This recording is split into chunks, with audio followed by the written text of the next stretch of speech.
Hey guys, what's up? Today we're talking about how to train even if you live in Ohio, one of the flattest places in the U.S. There are three things you need to train for alpinism. Let's break it down. Mountaineering just means walking uphill. Rock climbing, climbing up a rock. Ice climbing, climbing up ice. And these three things at first glance might look relatively complicated to train, but they're really not. Mountaineering, this is pretty easy to train. You're going to want to find a wooden box, or if you aren't like me and have a bit more money, a stair stepper, you're going to want to throw on a pack, put in some music if you are so inclined, or a podcast if you are so inclined, and start stepping. It's miserable, it sucks, but your body doesn't really know the difference between walking up a hill and having to quad thrust constantly and stepping on and off a box. Again, it isn't optimal and it will suck, but it is a thing and it will make you better at going up hills. If you can do box steps with a 30-pound pack and get about 1,000 feet or so in an hour, then you have pretty respectable fitness and you'll do just fine in the mountains. And then of course you can supplement this with running and cycling and rucking. Rucking being just carrying heavy loads over somewhat flat terrain. You can supplement it with that, especially for recovery. You should probably only be doing 3 days a week of box steps, and the rest should be a mix between running and cycling. Because it is a hard training, and it is kind of sport specific, and you should be going for a relatively long time. Thing number 2, rock climbing. This is probably the easiest of the 3 to train because gyms are everywhere. Again, gym and real rock, not necessarily the same, but hey, they're close enough a lot of time. Easy, you go to the gym if you can afford it, and you climb climbs. You climb a lot of climbs.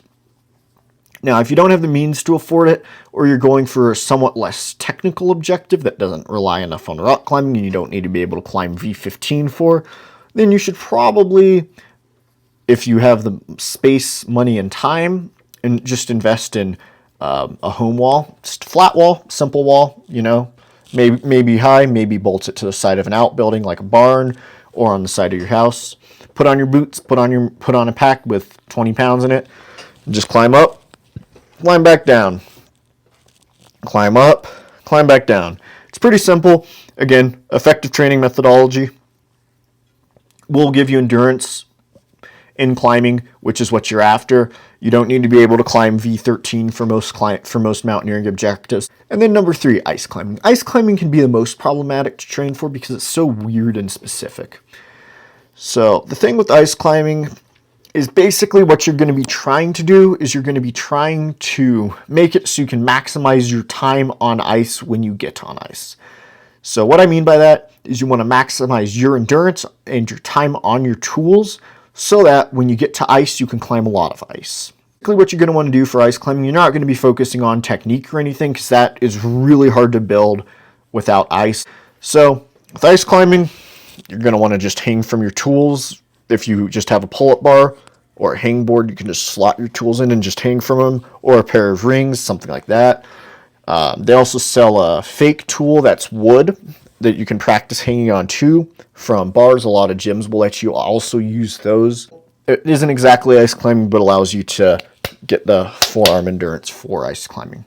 Additionally, you can do something similar with rock climbing. You can, if you have a home wall, you can use the tools on holds. You can also do, I see what a lot of people doing, it's called an ice ladder, where you just route a board, you stick the board onto the wall, and you, with mini boards, and then you can just kind of climb up. It's kind of like it's kind of like a campus board, but for ice climbing and for non-dynamic movements. You're just moving statically and trying to get a lot of time on your tools. I've also seen people pour water down the side of an outbuilding and actually ice climb, which is epic and is very cool, but that is going to be outside of a lot of people's means and abilities to do. Anyway, I really appreciate you guys watching, and I hope this gave you a good perspective on training for mountaineering, for rock climbing, and for ice climbing, even if you live in a flat state like Ohio. And again, we covered box step, normal rock climbing, that's pretty simple, and then a few different methodologies for training for ice. I hope you have a wonderful week, wonderful month, wonderful year. Like the video if you like the video. Subscribe for more videos like this. This is a multiple part series, and I'll see you guys in the next one. God bless y'all.